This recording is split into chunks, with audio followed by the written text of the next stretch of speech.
النبی الکریم الامین قال اللہ تبارک و تعالی فی شان حبیبہ صلی اللہ تعالی علیہ وسلم ان اللہ وملائکتہ یصلون علی النبی یا ایہا الذین آمنوا صلوا علیہ وسلموا تسلیما الصلاۃ والسلام علیک یا سیدی یا رسول اللہ وعلی آلک واصحابک یا سیدی یا حبیب اللہ الصلاۃ والسلام علیک یا سیدی یا سید المرسلین وعلی آلک واصحابک یا سیدی یا خاتم النبیین السلام علیکم ورحمۃ اللہ وبرکاتہ۔ اللہ تعالیٰ کی فضل و کرم، اس کی توفیق اور عنایت سے آج ہم جامع مسجد غوثیہ محافظ ٹاؤن گوجرانوالہ میں درس قرآن مجید میں شریک ہیں۔ اللہ تعالیٰ جل جلالہ عما نوالہ ہمیں قرآن مجید سن کر سمجھنے کی توفیق عطا فرمائے اور اس کے اوپر عمل کرنے کی توفیق عطا فرمائے۔ آج ہم نے بات کرنی ہے اللہ تعالیٰ جل جلالہ کی عظمت و شان کے اوپر۔ اللہ تعالیٰ نے قرآن مجید میں اپنی وحدانیت، عظمت اور شان کی کیا کیا باتیں ارشاد فرمائیں۔ سورہ کہف کی 111 نمبر آیت ہے۔ اللہ تعالیٰ فرماتے ہیں میرے حبیب صلی اللہ تعالیٰ علیہ وسلم آپ فرما دیجئے الحمدللہ الذی لم یتخذ ولدا، سب تعریفیں اس اللہ کے لیے ہیں جس کا بیٹا کوئی نہیں ہے۔ سب تعریفیں اس اللہ کے لیے ہیں جس کا بیٹا کوئی نہیں ہے۔ ولم یکن لہ شریک فی الملک، اور اس کی بادشاہت میں اور اس کی مملکت میں بھی کوئی اس کا شریک نہیں ہے۔ ولم یکن لہ ولی من الذل، اور کمزوری سے اس کا کوئی حمایتی نہیں ہے۔ کمزور ہونے کی اس کو کوئی فکر نہیں ہے کہ میں نے کمزور ہونا ہے تو میرا وہاں کوئی حمایتی کون ہوگا۔ وَكَبِّرْهُ تَكْبِيرًا، اور اللہ تبارک و تعالیٰ کی کبریائی، اس کی عظمت، اس کی شان، اس کی ثنا، اس کی صفت، یہی ساری دنیا بیان کرتی ہے، اور اسی کی عظمت اور کبریائی کے ساتھ یہ دنیا قائم اور دائم ہے۔ یہ پہلا مقام ہے جس میں اللہ تعالیٰ نے یہ اصولی ضابطہ بتا دیا کہ اللہ تعالیٰ کا کوئی شریک نہیں ہے۔ اللہ تعالیٰ کا کوئی شریک نہیں۔ اسلام نے حضور صلی اللہ تعالیٰ علیہ وسلم کا یہ پیغام ہمیں سنایا ہے کہ رسول اکرم شفیع معظم صلی اللہ تعالیٰ علیہ وسلم فرماتے ہیں اگر اللہ تعالیٰ کا کوئی بیٹا ہوتا، اگر اللہ تعالیٰ کا کوئی بیٹا ہوتا تو سب سے پہلے میں اس کی عبادت کرتا۔ اسلام سے پہلے دو انبیاء جن کو پوجا گیا، جن کی عبادت کی گئی، جن کو لوگوں نے اللہ تعالیٰ کا بیٹا اور شریک کہا، ایک حضرت سیدنا عزیر علیہ السلام اور دوسرے حضرت سیدنا عیسیٰ علیہ السلام۔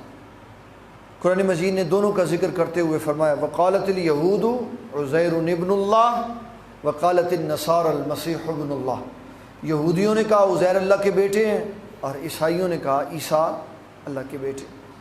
اللہ تعالیٰ جل جلالہ ان کی بات سن کر یہ جواب ارشاد فرماتا ہے ذالک قولہم بافواہہم، یہ تو ان کے اپنے منہ کی بات، خود ہی انہوں نے من گڑت قصہ بنا لیا، اور جو بات اللہ تعالیٰ نے جواب کے طور پہ سمجھائی اور عقیدے کا رد فرما دیا وہ یہ سمجھنے والی ہے۔ سورۃ مائدہ کی آیت نمبر 73، آیت نمبر 75 اور 76، اللہ تعالیٰ جل جلالہ ارشاد فرماتا ہے لقد کفر الذین قالوا ان اللہ هو المسیح ابن مریم، کافر ہے وہ شخص جو یہ کہتے ہیں کہ اللہ جل جلالہ اور مسیح، جو مسیح ہے جس کو عیسیٰ علیہ السلام کہا جاتا ہے، یہ اللہ کا بیٹا۔ فرمایا جس کا یہ عقیدہ اور نظریہ ہے اس کا اسلام سے تعلق نہیں۔ وقال المسیح، اور مسیح عیسیٰ علیہ السلام کیا کہتے ہیں یا بنی اسرائیل، اے اولاد یعقوب اعبدوا اللہ، اللہ کی عبادت کرو۔ تم سب کس کی عبادت کرو؟ کیوں؟ ربی و ربکم، وہ میرا بھی رب ہے اور تمہارا بھی رب ہے، وہ میرا بھی رب ہے تمہارا بھی رب۔ انہو من یشرک باللہ، جس نے اللہ تعالیٰ کے ساتھ شرک کیا، کسی کو اس کا ساجی ساتھی یا شریک بنایا تو فرمایا فقد حرم اللہ علیہ الجنہ، اللہ تعالیٰ اس پہ جنت کو حرام کر دے۔ دنیا کے سب گناہوں سے بڑا، سب سے بڑا گناہ جس کو گناہ عظیم کہا گیا ہے وہ شرک ہے۔ ان شرک لظلم عظیم، اللہ فرماتا ہے یہ سب گناہوں سے بڑا گناہ، سب گناہوں سے، لیکن اس کے اندر بھی اللہ نے دروازہ کھلا رکھا ہو۔ مشرک بھی آ جائے اللہ کی بارگاہ میں اور آ کے کہے کہ یا اللہ مجھے معافی چاہیے، اللہ سارے گناہ معاف کر کے اس کو بخش دیتا۔ یہ اس کا فضل کرم اور انعام، لیکن آئے کب؟ مرنے سے پہلے، مرنے سے، سکرات موت سے پہلے آ جائے تو اس کے سارے گناہ معاف ہو جاتے ہیں اور اللہ تعالیٰ اس کو ایمان کی دولت سے مالا مال فرما دیتا۔ ایک دوسرے عقیدے کی وضاحت کر دی، فرمایا لقد کفر الذین قالوا، وہ کافر ہے جو یہ عقیدہ رکھتا ہے ان اللہ ثالث ثلاثہ، کہ اللہ تین خداؤں میں سے تیسرا ہے، وما من الہ الا الہ واحد، فرمایا وہ الہ واحد ہے، وہ الہ واحد ہے۔ یہ جو ہم یہ کہتے ہیں نا کہ وہ الہ واحد ہے، اس کی بھی وضاحت ہے۔ یہ واحد ایک نہیں ہے، ایک جو ہوتا ہے یہ تقسیم ہو جاتا ہے، ایک تقسیم ہو جاتا ہے، آدھا نصف ہو جاتا ہے، اس کو دگنا کر دیں تو یہ دگنا بھی ہو جاتا۔ تو اللہ تعالیٰ یہ والا ایک نہیں ہے، بلکہ اللہ تعالیٰ واحد ہے اس معنی میں کہ اس کا کوئی شریک نہیں ہے، اس کا کوئی شریک نہیں ہے، اس کی کسی صفت میں، اس کی ذات میں، اس کی صفات میں کوئی اس کا شریک اور مد مقابل نہیں ہے۔ تو فرمایا کہ اللہ تبارک و تعالیٰ جل جلالہ یہ فرماتا ہے کہ جس نے یہ جملہ کہا عیسیٰ علیہ السلام کے بارے میں وہ کافر ہے، کہ عیسیٰ علیہ السلام تین خداؤں میں سے تیسرے ہیں، یا اللہ تین خداؤں میں سے تیسرا ہے۔ وَإِن لَّمْ يَنْتَهُوا، فرمایا اگر وہ اپنی بات سے باز نہ آیا، اما یقولون، اور یہی وہ بات کہتا رہا، لَيَمَسَّنَّ الَّذِينَ كَفَرُوا مِنْهُمْ عَذَابٌ أَلِيمٌ، اور فرمایا وہ اگر کافر ہی مر گیا تو اس کو دردناک عذاب دوں گا، اور یہ وہ عذاب ہے جو ہمیشگی کا ہے۔ کفر کے علاوہ جتنے گناہ ہیں ان کی سزا ہے، اس کے بعد معافی ہے، اس کے بعد معافی، لیکن یہ جو کفر ہے یہ اتنا بڑا گناہ ہے کہ اس کے بعد معافی، اور دو چیزیں جہنمی کو جہنم میں دی جائیں گی، ایک سزا اور ایک حسرت، ایک سزا اور ایک، سزا کیا ہے؟ سزا یہ ہے کہ دوزخ کی آگ میں اس کو ابد الآباد جلنا پڑے گا، اور حسرت کیا ہے کہ اللہ تعالیٰ ایک وقت تک اجتماعی سزا دے گا، پھر ایک وقت گزرنے کے بعد اس کو ایک تابوت میں بند کر کے اس کے اندر سزا دے گا، اور کافر حسرت میں رہیں گے اور یہی سوچتے رہیں گے کہ سب بخشے گے، میں بس بدبخت باقی رہ گا۔ یہ حسرت بھی اس کو ہوگی، مختلف حسرتیں۔ ایمان والے کو حسرت جنت میں ہے کہ جب وہ اپنے اجر و ثواب کو دیکھے گا تو کہے گا کاش میں نے وہ وقت ضائع نہ کیا ہوتا تو ثواب اس سے زیادہ ہوتا۔ اس کو حسرت اور طرح کی ہے، کافر کو حسرت اور طرح کی کہ میں اکیلا ہی رہ گیا، باقی ساری بخشے۔ تو فرمایا جو ایسا کرے گا ہم اس کو سخت عذاب دیں گے۔ پھر اس کے بعد اللہ تعالیٰ جل جلالہ نے سورۃ بقرہ میں یہ بات ارشاد فرمائی، 163 نمبر آیت، وَإِلَٰهُكُمْ إِلَٰهٌ وَاحِدٌ، فرمایا کہ یہ پیغام سن لو، اللہ تبارک و تعالیٰ الہ واحد ہے، الہ واحد، لا الہ الا ہو، کوئی معبود نہیں مگر وہی، اور وہ صرف معبود واحد نہیں بلکہ اس کی مختلف صفات بھی ہیں، الرحمن الرحیم، فرمایا وہ رحمان۔ اور ایک دن کیا ہوا جب آپ نے حضور صلی اللہ تعالیٰ علیہ وسلم نے دعوت و تبلیغ کا آغاز فرمایا تو مشرکین سے کہا تم اتنے سارے بتوں کو پوجتے ہو، یہ ٹھیک نہیں، ایک رب کو پوجو، ایک رب کو۔ تو ابو جہل نے دیکھا ایک دن نبی صلی اللہ تعالیٰ علیہ وسلم مکۃ المکرمہ میں مسجد حرام کے اندر سر سجدے میں رکھ کر تو یا اللہ ہو یا رحمان ہو یا اللہ ہو یا رحمان ہو کی صدائیں بلند کر رہے۔ اس نے آواز دے کے اکٹھا کیا لوگ، ادھر ادھر ادھر جلدی ہو۔ کہا کیا ہوا؟ کہا ہمیں یہ کہتے ہیں ایک رب کو پکارو اور خود دو دو ربوں کے نام لے رہے، دو دو ربوں کے نام لے رہے۔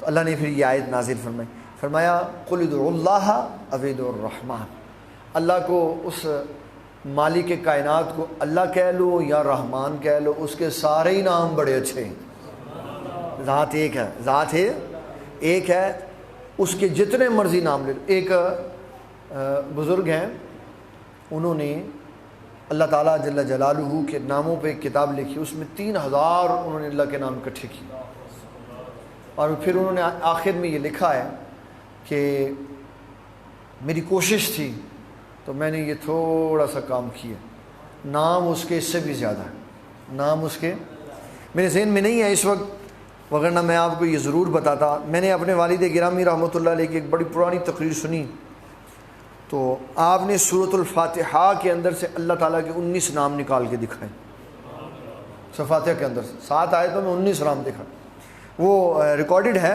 تو انشاءاللہ کبھی پھر موقع ملے گا تو میں اس کو آپ کو بتاؤں گا۔ اللہ تعالیٰ جل جلالہ کا یہ وصف ہے کہ وہ واحد ہے۔ کیا ہے؟ واحد، وحدہ لا شریک، کوئی اس کا شریک نہیں، اور ویسے بھی اس کا کون شریک ہو سکتا؟ ساری دنیا تو اس نے خود پیدا کی، تو خالق اور مخلوق برابر نہیں ہوتے، نہ وہ شریک ہوتے۔ شیخ عبدالحق محدث دہلوی رحمۃ اللہ علیہ آپ فرمایا کرتے ہیں، نبی صلی اللہ تعالیٰ علیہ وسلم کی عظمت و شان بیان کرتے ہوئے 2 باتوں کا خیال رکھنا۔ نمبر 1، اللہ تعالیٰ کا بیٹا نہیں کہنا، نمبر 2، اللہ کا شریک نہیں کہنا۔ فرمایا پھر اس کے بعد جو تمہارا جی چاہتے حضور پاک کو کہہ لیا کرو، نہ مبالغہ ہوتا ہے، نہ حد سے انسان تجاوز کرتا، صرف اللہ کا بیٹا اور اس کا شریک نہیں کہنا۔ اللہ کا کوئی بیٹا نہیں، اللہ تعالیٰ کا کوئی بیٹا نہیں۔ اللہ تعالیٰ جل جلالہ عما نوالہ اپنی عظمت اور شان لوگوں سے اپنا تعلق بیان کرنے کے لیے نبی صلی اللہ علیہ وسلم کو کہتا، فرمایا میرے حبیب جب یہ آپ سے سوال کریں، وَإِذَا سَأَلَكَ عِبَادِي عَنِّي، جب میرے بندے آپ سے میرے بارے میں سوال کریں، اللہ کہاں ہے، اللہ کہاں ہے، تو فَإِنِّي قریب، آپ فرما دیں کہ محبوب اللہ قریب ہے۔ اللہ تعالیٰ اس میں ایک بڑا خاص مسئلہ ذہن میں رکھنے والا ہے۔ آیت قرآنی یہ بتا رہی ہے وَإِذَا سَأَلَكَ عِبَادِي عَنِّي فَإِنِّي قریب، کہ جو اللہ تعالیٰ کا بندہ ہوگا وہ اللہ کا قرب پانے کے لیے محبوب آپ کی بارگاہ میں آئے گا، آپ سے پوچھے گا۔ کس سے پوچھے گا؟ آپ سے پوچھے گا کہ بتائیں اللہ کدھر ہے، اللہ تعالیٰ کا مجھے ایڈریس بتائیں، اس کا مجھے پتہ بتائیں، اس کے قریب مجھے کر دیں، اس کے مجھے قریب کر دیں، کیونکہ نبی صلی اللہ تعالیٰ علیہ وسلم ان شخصیات میں سب سے اعلیٰ ہیں جو لوگوں کو اللہ کے قریب کرنے والے ہیں، لوگوں کو اللہ تعالیٰ کے قریب کرنے والے۔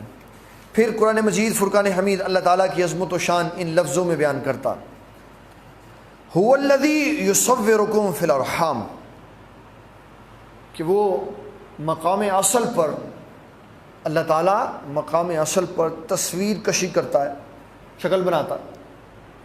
نبی صلی اللہ تعالیٰ علیہ وسلم کی حدیث ہے کہ جب 3 منزلیں بچہ طے کر لیتا ہے اپنے مقام اصل میں، تو اللہ تعالیٰ فرشتے کو بھیجتا ہے۔ کس کو بھیجتا ہے؟ فرشتے کو بھیجتا ہے۔ اس کو ذرا غور سے سننا ہے تاکہ مسئلہ سمجھ آ جائے۔ فرشتے کو بھیجتا ہے اور فرشتے کو کہتا ہے کہ اس کی صورت بنا دو اور پھر اس کی پیشانی پہ 4 باتیں لکھ دو، اس کا رزق لکھ دو، اس کی عمر لکھ دو، اس کی موت لکھ دو کہ کتنی عمر میں یہ مرے گا، اور اس کا شقی اور سعید ہونا لکھ دو۔ یہ ساری پیشانی پر اس کی باتیں لکھ دی جاتی۔ یہاں فرمایا کہ وہ فرشتے کو بھیجتا ہے، یہاں فرمایا وہ فرشتے کو بھیجتا ہے، اور آیت قرآنی بتا رہی ہے هو الذی یصورکم فی الارحام کیف یشاء، فرمایا وہ ماں کے رحم میں بچے کی تصویر بناتا ہے جیسے چاہتا ہے، اس کی شکل بناتا ہے۔ حدیث شریف میں رسول اللہ صلی اللہ علیہ وسلم فرماتے ہیں اللہ نہیں بناتا، اللہ فرشتہ بھیجتا ہے، وہ بناتا ہے۔ تو فرشتے کے جتنے کام ہیں، فرشتے کے جتنے کام ہیں وہ در حقیقت اللہ تعالیٰ ہی کے کام ہوتے ہیں، کیونکہ اللہ ہی نے اس کو یہ ڈیوٹی سونپی ہوئی ہے کہ جاؤ جا کے یہ کام کر کے آؤ۔ جس طرح کہ موت کون دیتا ہے؟ اللہ تعالیٰ دیتا ہے، لیکن جسم کے اندر سے روح کون قبض کرتا ہے؟ ملک الموت کرتا ہے۔ قرآن مجید اس کی گواہی دیتا ہے قل یتوفاکم ملک الموت الذی وکل بکم، فرمایا تمہیں فوت کرنے کے لیے ہم نے ملک الموت کو اپنا وکیل بنایا ہوا ہے، حکم ہمارا ہوتا ہے اور جا کے ملک الموت کام کرتا ہے سارا۔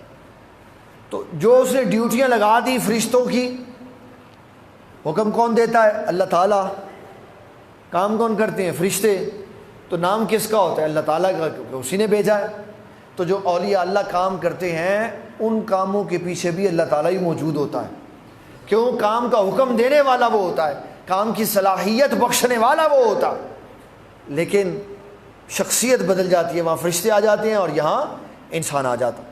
تو فرمایا میرے محبوب صلی اللہ علیہ وسلم اپنے امتیوں کو یہ بتائیں کہ اللہ تعالیٰ کس عظمت و شان کا مالک ہے۔ فرمایا هو الذی یصورکم فی الارحام، وہ ماں کے رحم میں تصویر کشی کرتا ہے، بناتا ہے، تمہاری شکل بناتا ہے، آنکھیں کیسی بنانی ہے، ناک کیسا بنانا ہے، یہ آبروئیں کیسی بنانی ہے، ہونٹ کیسے بنانے ہیں، یہ سارا کچھ اللہ تعالیٰ تخلیق فرماتا ہے، اور کسی چیز کا ظہور اسی وقت کر دیتا ہے، کسی کا ظہور وقت کے بعد ہوتا ہے۔ منھ داڑھی نہیں آتی اس وقت، سسٹم لگا دیا اس نے، اور جب جوان ہوتا ہے تو داڑھی آ جاتی۔ یہ ساری تخلیق کاری کس کی ہے؟ اللہ تعالیٰ کی۔ کس کی ہے؟ اللہ تعالیٰ کی۔ ان کاموں میں اللہ تعالیٰ کے ساتھ کوئی شریک نہیں، کوئی شریک نہیں۔ پھر سورۃ آل عمران کی آیت نمبر 28 میں اس نے یہ بات ارشاد فرمائی، فرمایا ربنا انک جامع الناس لیوم لا ریب فیہ ان اللہ لا یخلف المیعاد۔ فرمایا یہ یاد رکھو، انک جامع الناس، فرمایا میں ساری کائنات کے لوگوں کو جمع کرنے والا ہوں۔ کہاں پہ؟ میدان معاشر۔ دنیا میں بھیج دیے، زندگیاں گزاری، پھر ان کی روحیں نکلیں اور پھر زمین کے اندر غرق ہو گئے، دفن ہو گئے، عذاب بکھر گئے۔ ان کو کس نے اکٹھا کرنا؟ اللہ نے اکٹھا کرنا۔ اور کیسے کرنا ہے؟ فرمایا ہم نے ہر بندے کی ایک کتاب رکھی ہوئی، ایک حج کے سال میں، یہ جو اس وقت سعودیہ کی حکومت چل رہی ہے، محمد بن سلیمان کی، سعودی کی جو حکومت ہے، یہ ان کے ابتدائی دور میں 2 بڑے حادثات ہوئے، کرین گر گئی اور پھر کنکریاں مارتے ہوئے سینکڑوں حاجی وصال کر گئے۔ انہوں نے بندے نہیں اٹھائے، بندے تو اٹھانے ان کی ویسے توہین ہوتی ہے کہ مومن فوت ہو جائے تو یہ اس کو تو بندہ سمجھتی نہیں۔ کرین کے ساتھ گڑھا کھود کے اسی کے اندر دفن کر کے اوپر مٹی ڈالتے۔ اب یہ سارے ہی ایک ہی جگہ پہ دفن ہو گئے، واللہ عالم کون صحیح رہا کون نہیں رہا۔ اب وہ جو مٹی میں مل گئے، کسی کا کان مٹی میں مل گیا، کسی کی ہڈیاں مل گئیں، ختم ہو گئے سر۔ لیکن خالق کائنات جل جلالہ قادر مطلق جب فرمائے گا کہ سور پھونکا جائے گا دوسرا، پہلے میں تو سب ختم ہو جائیں گے، دوسرا پھونکا جائے گا، تو فرمایا زمین سے لوگ ایسے نکلیں گے جیسے جب آسمان سے پانی برستا ہے نا، هو الذی انزل من السماء ماء مبارکا، ہم آسمان سے برکتوں والا پانی برساتے تو وہ زمین، مردہ زمین سے کھیتی باڑی نکالتا۔ تو فرمایا اسی طرح جب ہم حکم دیں گے تو زمین سے مردے باہر نکلتے چلے آئیں گے۔ اب یہ نہیں ہوگا کہ ایک بندے کا کان ہے، آنکھیں کسی کی لگی ہوئی ہیں، دانت کسی کے لگے ہوئے ہیں، ایک بازو کا رنگ اور ہے، ایک اور ہے، بلکہ ہر بندے کے تمام اعضاء اسی کے ساتھ اللہ تعالیٰ جوڑ کے پورا پرفیکٹ انسان بنا کے اس کو بھیجے۔ جیسے یہ تصور کیا جا سکتا، تصور کیا جا سکتا کہ ایک بندے کے اعضاء علیحدہ ہو جائیں پھر دوسرے کے علیحدہ ہو جائیں۔ اس کی اللہ تعالیٰ نے ایک پریکٹیکل مثال بتائی ہے۔ حضرت سیدنا ابراہیم خلیل اللہ علیہ السلام نے اللہ تعالیٰ سے پوچھا، یا اللہ یہ جو مردہ پڑا ہوا ہے، جب پانی اس کے اوپر آتا ہے تو مچھلیاں اس کو نوچ نوچ کے کھا جاتی، اس کے گوشت کے پیس ادھیڑ کے لے جاتی، اور جب پانی ہٹتا ہے تو آسمانی پرندے آ جاتے ہیں اس کو کھانے کے لیے۔ تو آدھا ان کے اندر چلا گیا، آدھا ان کے اندر چلا گیا، تو کیسے ان کو تو زندہ کرے؟ تو فرمایا کہ آپ کو اس کا یقین نہیں ہے کہ میں زندہ کر سکتا؟ کہا ہے۔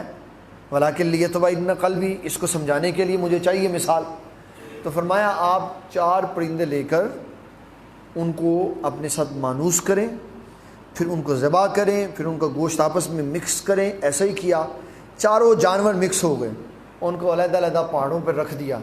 فرمایا فدعوہن ثم دعوہن یأتینک سعیا. فرمایا پھر آپ جب ان کو پکاریں گے نا تو یہ جو گوشت آپس میں مکس ہو گئے ہوئے ہیں، فرمایا آپ کے پکارنے پر، ہمارے حکم کے ملنے پر سب کچھ علیحدہ علیحدہ ہو کے چاروں جانور زندہ ہو کے آپ کے پاس آ جائیں. پھر آپ کو پریکٹیکل کروایا اور بتایا کہ گوشت آپس میں مکس ہو جانے کے بعد بھی اللہ تعالیٰ قادر مطلق کیسے جدا جدا کر دیتا ہے. یہ نہیں ہوا کہ کوے کو سر لگ گیا مرغ کا، یہ نہیں ہوا، بلکہ جس کا حصہ تھا، پارٹ تھا، اسی کے ساتھ اللہ تعالیٰ نے وابستہ کر کے چاروں حضرت ابراہیم علیہ السلام کے پاس زندہ کر کے بھیج دی. بتایا کہ ہم اسی طرح قیامت والے دن یہ زندہ کریں اور ہم لوگوں کو اکٹھا کریں. پھر رب کائنات جل جلالہ عما نوالہ ارشاد فرماتا ہے، یہ اس کی قدرت اور عظمت و شان کی بھی آیت ہے جو میں آپ کو سنانے لگا. قل اللہم مالک الملک، فرمایا میرے حبیب صلی اللہ علیہ وسلم آپ فرما دیجیے کہ اللہ ہی ہے تمام ملکوں کا مالک. تمام ملکوں کا کوئی ہے یہاں پہ بندہ جس کے پاس اپنا مکان ہے؟ تو اپنا مکان ہے نہیں؟ میرا تو شاد باغ اپنا ہوگا، تو اپنا مکان انہوں کا اپنا نہیں ہوگا، کہتے رہتے ہو تا اپنا ہائی سے تا مکان اپنا ہے. بڑا ہولا جا کیا جی ادھا لگ رہا ہے.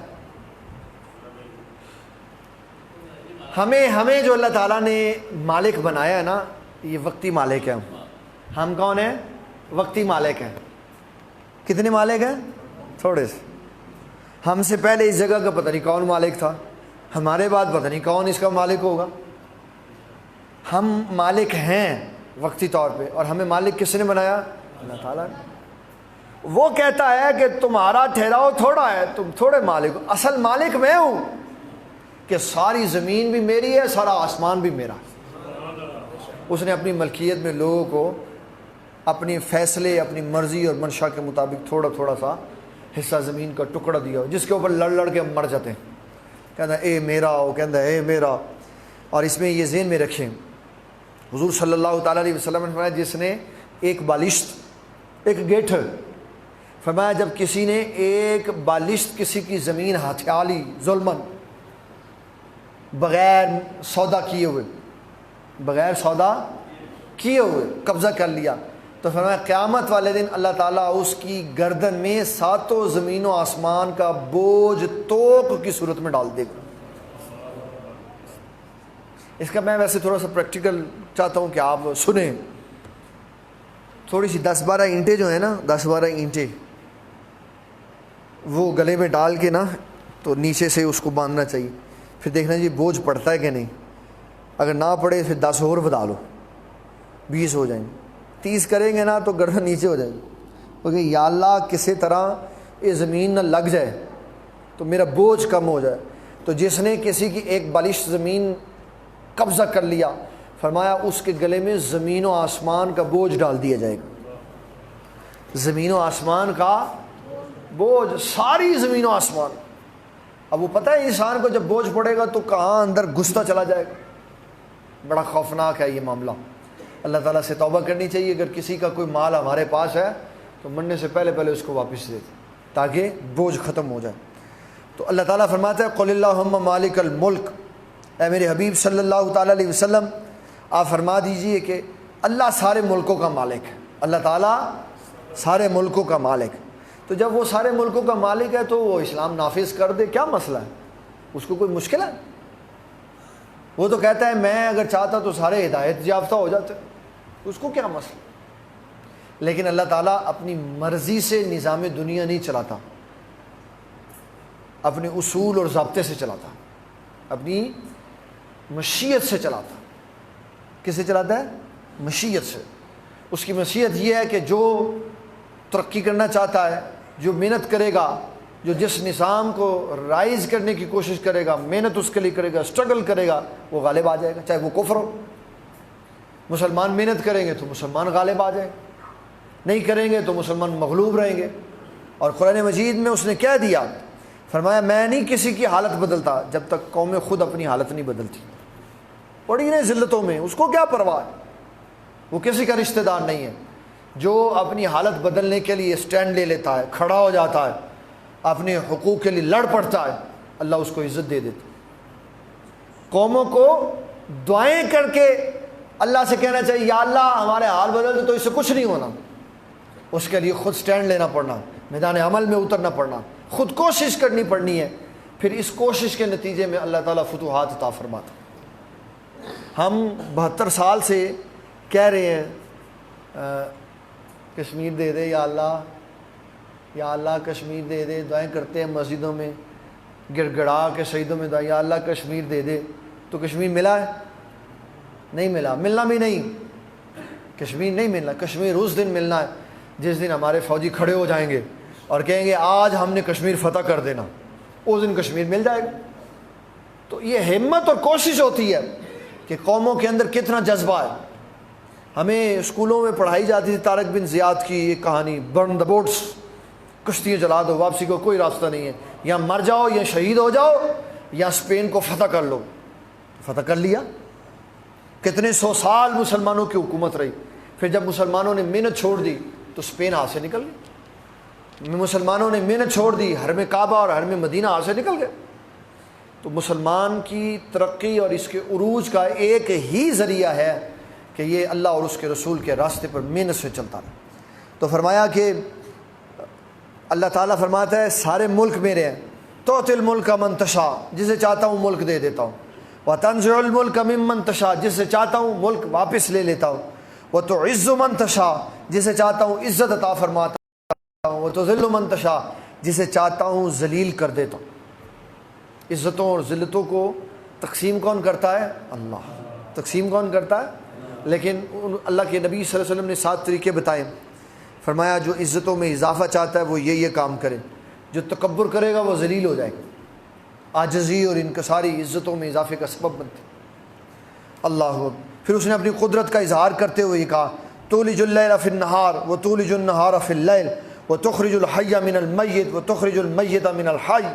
فرمایا کبھی رات لمبی کر دیتا ہوں، کبھی دن لمبا کر دیتا ہوں، کبھی رات چھوٹی کر دیتا ہوں، کبھی دن چھوٹا کر دیتا ہوں، کبھی اس طرح کا نظام کرتا ہوں۔ یہ تو ہمارے ملک میں قدرتی موسم ایسا ہے۔ ہمارے وزیر اعظم صاحب کو ویسے معلومات زیادہ ہیں، وہ کہتے ہیں ہمارے ملک میں ہیں 12 موسم ہیں۔ کتنے موسم ہیں؟ 12 موسم ہیں، ہر مہینے کے بعد نیا موسم آ جاتا ہے، نئی کرپشن کا موسم آ جاتا ہے۔ ویسے ہمارے ہاں کافی سارے موسم ہیں، سردی ہے، گرمی ہے، بہار ہے، خزاں ہے، یہ سارے موسم ہمارے ہاں موجود ہیں۔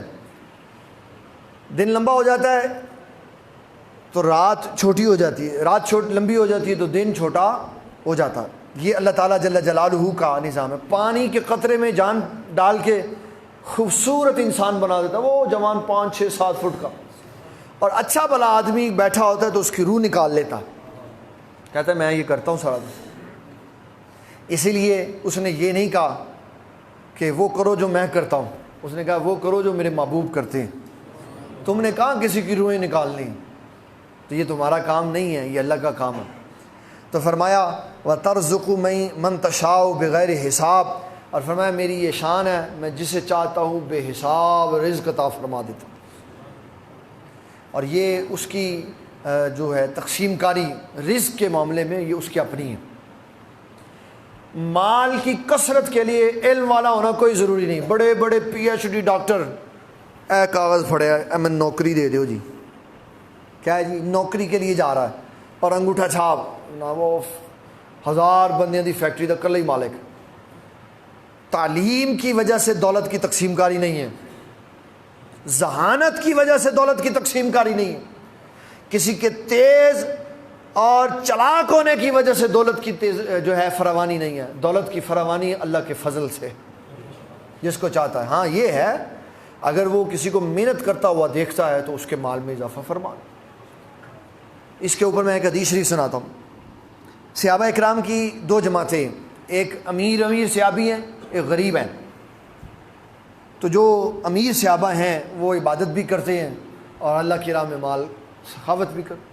ایک دن نبی صلی اللہ تعالیٰ علیہ وسلم سے غریب صحابہ نے عرض کی، حضور یہ مال بھی خرچ کرتے ہیں، عبادت بھی کرتے ہیں، تو ہم تو صرف عبادت کرتے ہیں، مال تو ہے ہی نہیں ہمارے، کیا کریں؟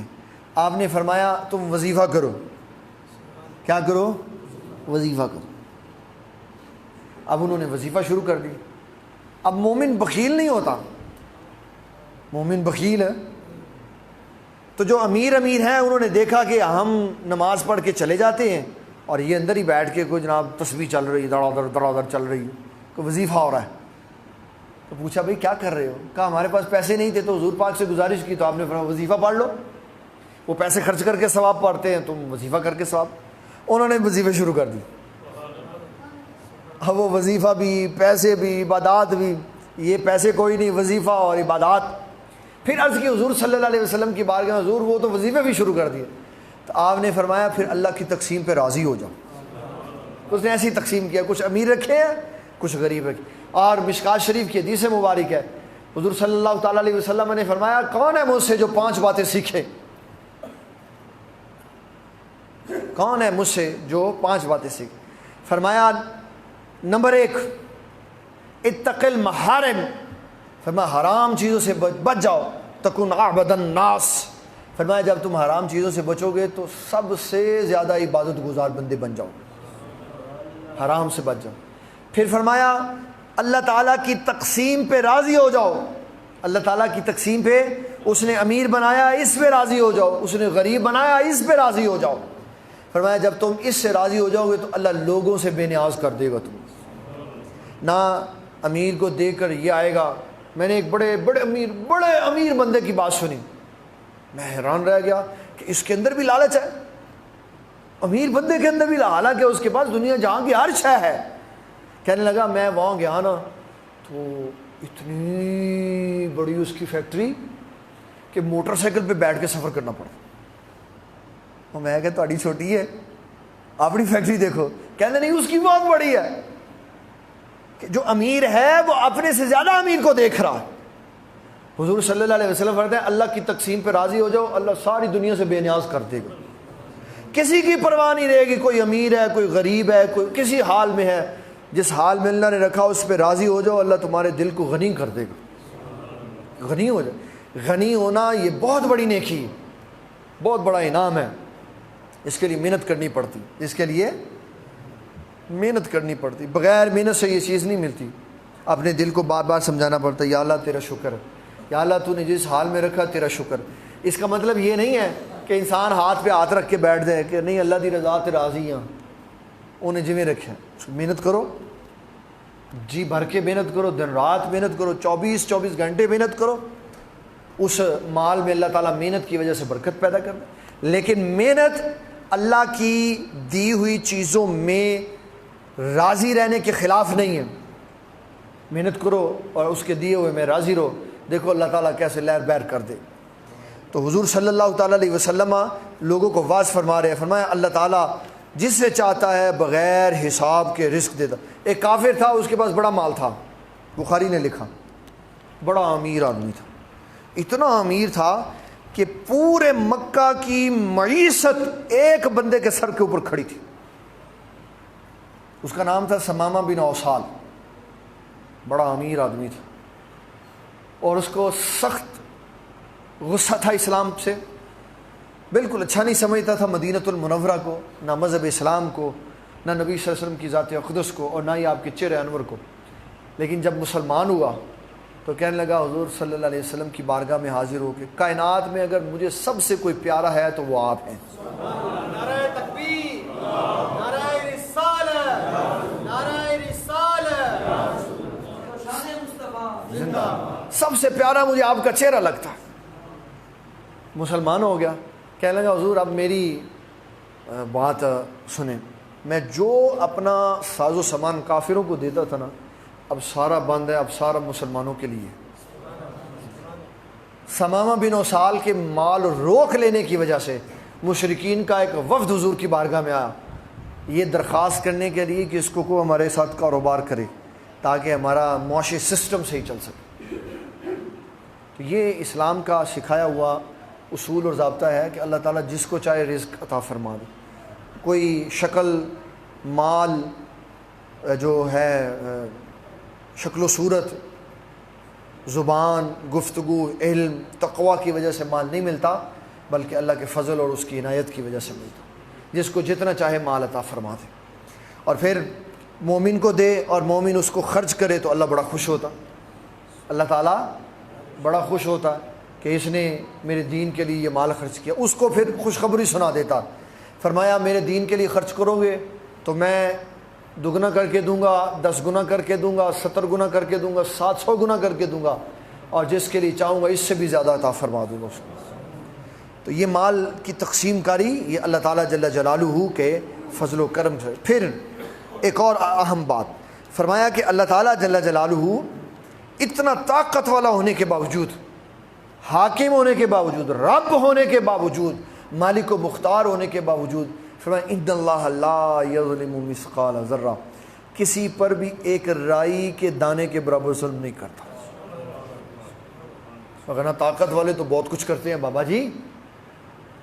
ہم نے سوشل میڈیا پہ بڑا دیکھا جو مالک طاقت والا ہوتا ہے وہ ملازم کو مارتا ہے، ڈنڈوں سے مارتا ہے، مار دیتا ہے. بچوں کو چھوٹے چھوٹے بچوں کو گھروں میں کام کرنے والوں کو لوگ مار دیتے ہیں. غریبوں کے ساتھ کیسا کیسا سلوک کرتے ہیں. بعض طاقت والے ایسے ہوتے ہیں ان کو سارجنٹ کھڑا کر لے کہنا تم پتہ نہیں میں کون ہوں. یہ کیا ہے؟ یہ پیسے کا خمار ہے، عہدے کا خمار ہے. اور اللہ تعالیٰ سب طاقتوں والوں سے بڑھ کے طاقت والا، ہر شے کو طاقت دینے والا، طاقت کا بھی خالق اور مالک. فرمایا میں کسی کے اوپر رائی کے دانے کے برابر بھی ظلم نہیں کرتا. اگر اس معاملے کو دیکھیں غور سے تو یقین مانے ہم اس کے فضل اور کرم سے بچے ہوئے ہیں بس.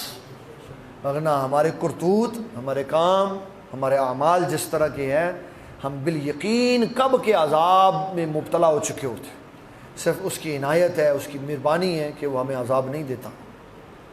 کیونکہ وہ کہتا ہے میں ظلم، اور ظلم شے نام ہے شے کو اس کی جگہ سے ہٹا کے رکھ دینے کا. وہ نہیں رکھتا.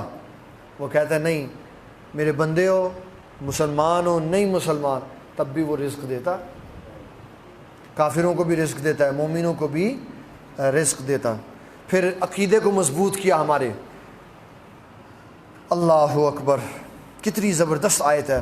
فرمایا سورۃ انعام کی آیت نمبر 18 وَيَمْسَسْكَ اللَّهُ بِضُرٍّ فَلَا كَاشِفَ لَهُ. اللہ اللہ اللہ. فرمایا کہ اگر اللہ تعالیٰ یہ ارادہ کرے کہ تجھے تکلیف پہنچے، اگر اللہ یہ ارادہ کرے کہ تجھے تکلیف پہنچے، فرمایا پھر ساری کائنات کے لوگ مل کے بھی تجھے تکلیف سے نہیں بچا سکتے. وَيَمْسَسْكَ اللَّهُ بِضُرٍّ فَلَا كَاشِفَ لَهُ إِلَّا هُوَ وَيَمْسَسْكَ بِخَيْرٍ فَهُوَ عَلَى كُلِّ شَيْءٍ قَدِيرٌ. اور فرمایا اگر وہ تیرے لیے بھلائی کا ارادہ کرے تو پھر تجھے کوئی نقصان. تعلق کس کے ساتھ جڑا ہوا ہونا چاہیے؟ اللہ کے ساتھ. اللہ تعالیٰ جل جلالہ نے کتنا خوبصورت پیغام دے دی. ایک طرف آپ اکیلے کھڑے ہیں، ایک طرف ساری دنیا آپ کے خلاف کھڑی ہے. اس کی بہترین مثال ہمیں اپنے شیخ اکبر پیرا شیخ عبد القادر جیلانی رضی اللہ تعالیٰ عنہ کی زندگی سے نظر آتی. آپ واز کر رہے تھے تو ایک درخت اوپر چھت سے سانپ گرا، طلبہ بھاگ گئے. وہ آیا اور آپ کے قمیض میں داخل بیٹھے رہے اطمینان سے. ادھر سے آ کے ادھر سے بال کھائے اس نے، گردن میں دائیں بائیں شوں شوں شواں شاں اس نے جو کرنا تھا وہ کیا، پھر چلا گیا. طلبہ آئے، کہنے گے وہ سانپ آیا تھا تو آپ کیوں نہیں اٹھے؟ فرمایا میں یہی سمجھا رہا تھا کہ اگر اللہ تعالیٰ کی مرضی نہیں تجھے نقصان پہنچے تو کوئی نہیں نقصان پہنچا سکتا. فرمایا میں واز کروں یہ اور پھر میں اس کے خلاف کروں، فرمایا یہ درست نہیں ہے. تو یہ عقیدہ سمجھایا. یہ کیا سمجھایا؟ عقیدہ سمجھایا کہ اللہ تعالیٰ کی مرضی کے بغیر کوئی شے آپ کو نقصان نہیں پہنچا سکتی. اس کی مرضی ہے نقصان ہوگا، نہیں ہے تو شے قریب سے گزر جائے گی، کچھ بھی نہیں کرے. لیکن اس کے ساتھ ساتھ یہ مطلب نہیں ہے اس کا کہ آپ اپنی حفاظت نہ کریں. اس کا مطلب یہ ہے کہ آپ حفاظت کے بھی سارے سامان کو تیار رکھیں. سانپ اگر کسی کے پاس آ جاتا ہے تو بیٹھا رہے مزے دے نال، وہ یہ کھا ہی جاوے پاویں سارا. کہ جی میں اس لیے نہیں اٹھا کہ اللہ تعالیٰ پہ میں نے بھروسہ کیا ہوا تھا. اللہ تعالیٰ نے عقل و شعور بھی تو دی ہوئی تھی نا اسے اپنی حفاظت بھی کر. وہ جو غوث پاک رضی اللہ عنہ کا مقام ہے وہ اور ہے. حضور صلی اللہ تعالیٰ علیہ وسلم نے فرمایا سانپ آ جائے، کیا آ جائے تو اس کو ایک دفعہ تنبیہ کرو، یہاں سے چلا جا. فرمایا اگر نہ جائے تو مار دو. کیوں؟ یہ موذی جانور ہے. یہ کیا ہے؟ شیخ عبد الحق محدث دہلوی کا ایک واقعہ آتا ہے کتاب میں. آپ نے ایک سانپ کو دیکھا جو آپ کی طرف آ رہا تھا، تو آپ نے اس کو تنبیہ کی، وارن کیا. وہ نہیں واپس ہوا تو آپ نے لاٹھی سے ماری نا، اس کے سر پہ مار دیا. وہ جو ہی مارا تو شکل بدل گئی، وہ لمبا سا ایک جن بن گیا. کچھ لمحے گزرے تو بڑے جوان بندے آ گئے جنوں کے. شیخ عبدالحق محدث دہلوی کو پکڑ کے لے گئے اپنے قاضی کی عدالت میں. آپ نے ہمارا بندہ مار دی. تو شیخ فرمانے لگے کہ میں نے کوئی بندہ نہیں مارا، یہ سانپ کی شکل میں آیا تھا، میں نے اس کو تنبیہ کی اور پھر میں نے حدیث شریف کے اوپر عمل کرتے ہوئے مارا اس کو کہ یہ مجھے نقصان نہ پہنچا دے. شیخ عبدالحق محدث دہلوی فرماتے ہیں اس قاضی نے فلاں بندے کا نام لیا، فرمایا فلاں جن کو بلاؤ. اس کو بلایا گیا. اس کو بلا کے شیخ عبدالحق محدث دہلوی کے سامنے کھڑا کیا. کہا یہ جو بات کہہ رہا ہے تجھے اس کی خبر ہے؟ تو جن کہنے لگا جب نبی صلی اللہ علیہ وسلم نے یہ حدیث سنائی تھی تو میں آپ کی بارگاہ میں بیٹھا ہوا تھا. تو شیخ عبدالحق محدث دہلوی اس اعتبار سے کہتے ہیں، ویسے نہیں ہے، اصولی طور پہ نہیں ہے، اس اعتبار سے کہتے ہیں کہ میرا شمار بھی تابعین میں ہوتا ہے کہ میں نے ایک صحابی جن کی زیارت کی ہوئی ہے. یہ وہ اپنی محبت کے اعتبار سے کہتے ہیں، وگرنہ زمانے کے تبدیل ہو جانے کی وجہ سے شرط نہیں پائی جاتی. ورنہ وہ کہتے ہیں میں نے ایک صحابی کو دیکھا ہوا ہے جو حضور کی بارگاہ میں بیٹھا.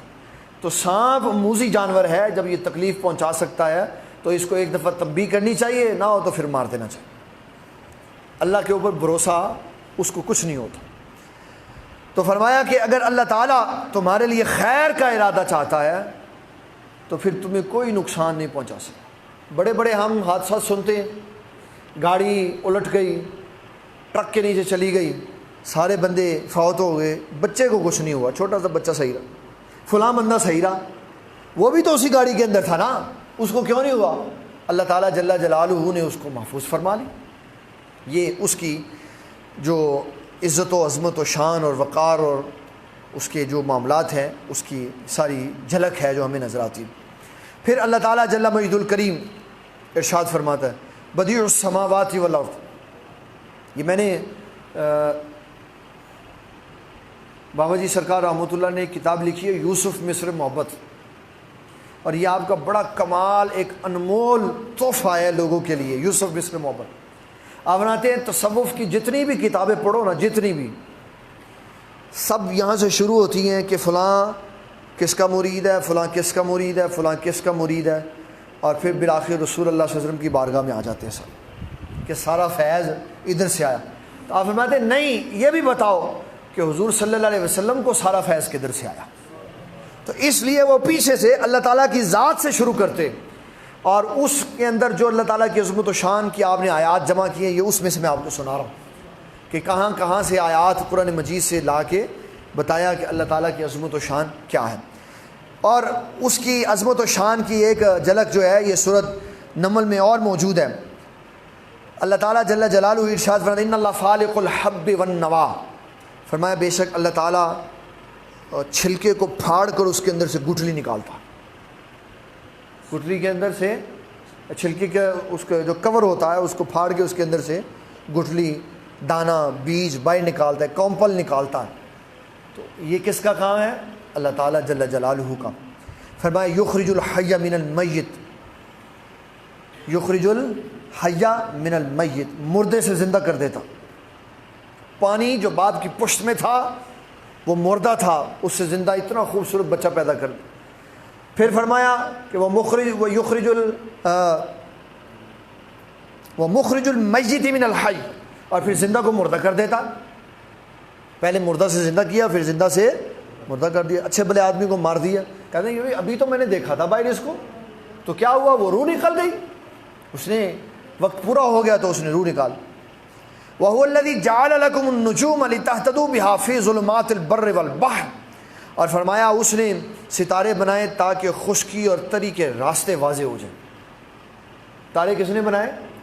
اللہ تعالیٰ۔ آسمان کس نے بنایا؟ یہ سارا شاہکار کس کا ہے؟ اللہ تعالیٰ جل جلالہ کا۔ تو یہ بتانے کا مقصد یہ ہے کہ لوگوں کو اس چیز کی ترغیب دینی چاہیے۔